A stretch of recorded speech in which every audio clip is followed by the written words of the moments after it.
The subject is the 13 Golden Dharmas of the Sakya tradition. Now, we've talked before about the importance of number sets. Number sets are essential to understand iconography and in Himalayan art, and it's essential to understand relationship between compositions and painting sets. You have to know number sets for deities, for people, for subjects. So the 13 Golden Dharmas is a Sakya tradition number set which brings together 13 different deities. And really they're brought together in initially three groups of three and then four miscellaneous. Now, the first three are called the three red ones, and they're three different forms of Vajrayogini, and the function of these is practices, meditational practices are for reaching enlightenment in a single lifetime. It's Tantric Theory 101.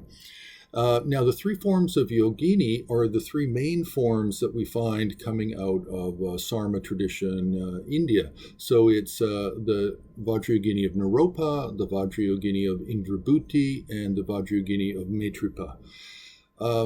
Now, the second set is called the three great red ones, and that's Kurukula, Takiraja, and Ganapati. But Ganapati as the Maharakta, one-faced 12 arms.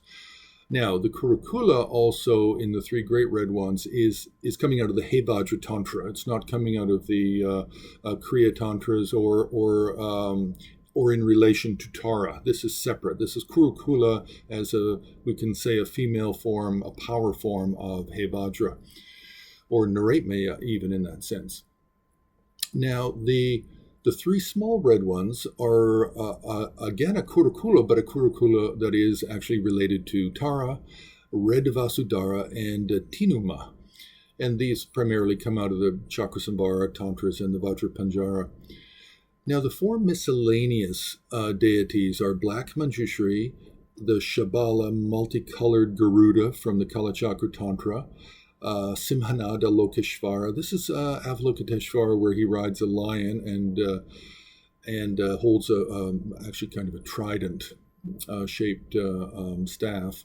And then the 13th here is the red Jambala, which again comes out of the Chakrasambhara Tantras. Now, these 13 are very commonly depicted as secondary figures in paintings.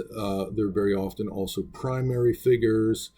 And they can be painted as sets, or they can all appear in a single composition.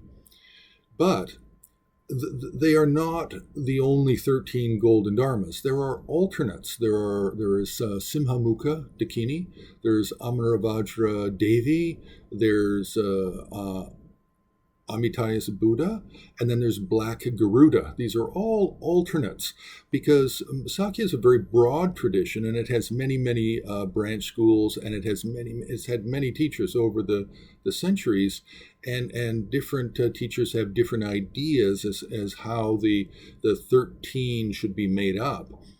And such as the Dzongpa tradition might replace Simhamukha with something else.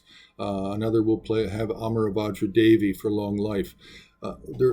So we need to look at these 13 Golden Dharmas as a kind of within the Sakya tradition. It's like a Swiss Army knife. It's got something for everybody and every situation, because some of these meditational deities are for reaching enlightenment, but other ones are for power, for wealth, for curing various sicknesses, for cleaning up the environment, long life. So there's many different uses for these different deities.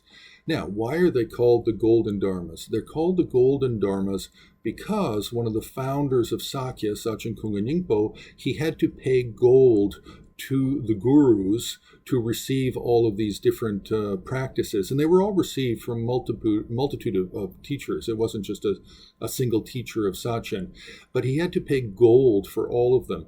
So there's no fancy reason why they're called the 13 Golden Dharmas of Sakya other than Sachen had to make offerings of gold to the teacher. So that's just a quick overview.